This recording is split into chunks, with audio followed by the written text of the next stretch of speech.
Hvad er den bedste cola? Jeg har købt alle mulige forskellige spændende slags colaer, og hvis du kender bare nogle af de her, må du meget gerne sige, hvad for en af de her, der er din favorit. Men vi skal smage på dem. Vi starter med Fritz Cola. Jeg glæder mig til at smage den.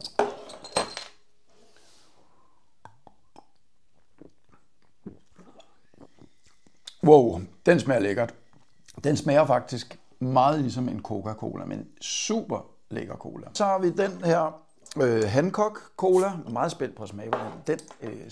Den smager ikke godt. Meget sød i det. Lad os prøve den næste. Vi har en her, der hedder Naturfrisk.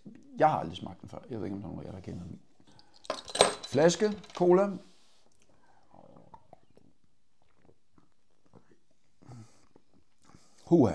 Den er meget, meget speciel. Lidt syrlig. I det vil jeg sige, smager egentlig godt, men har en lidt mærkelig smag. Jeg er ikke helt vild med den.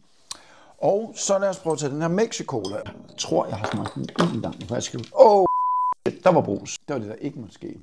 Den mexicanske cola er rystet. Nu tror jeg, den har bruset af. Lad os smage på den. Den smager et eller andet krydderi, jeg ikke kan huske, hvad er.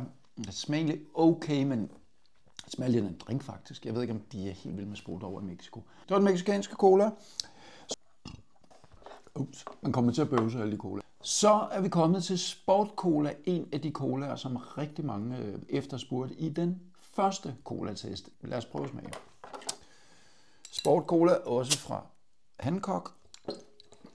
Den er ikke åbne. Der var den.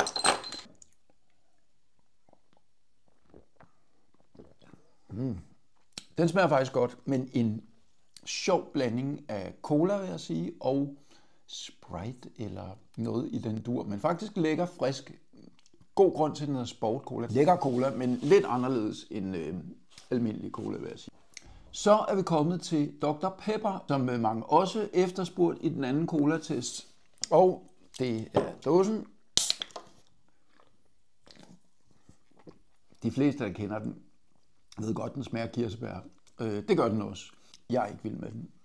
Sorry, pepperfans. Så kommer vi til den sidste. Karma Cola, som jeg har glædet mig helt vildt til at smage. En cola fra New Zealand. Jeg har aldrig smagt den før. Og der er ægte cola-nød i den, står der fra Sierra Leone. Øko-sodavand kan ikke holde sig så længe, fordi der er alt er rent. Lad os smage på den. Det er spændende. Karma Cola. Skål.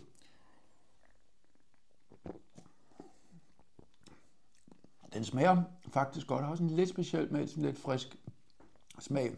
Lidt kanel måske, men faktisk en lækker cola. Okay, af alle de her specielle colaer, vi har smagt nu, der vil jeg sige, at min favorit er nok den her Fritz Cola. Den, der minder mest om almindelig cola. Og så synes jeg faktisk også, at sportscola er lækker. Lidt anderledes cola. Men hvad er din favorit af de her colaer? Eller måske en helt anden. Du kan se min rating nede i kommentaren. Du må meget gerne skrive din. Den her var faktisk også meget lækker. Det er den der cola ned fra Sierra Leone.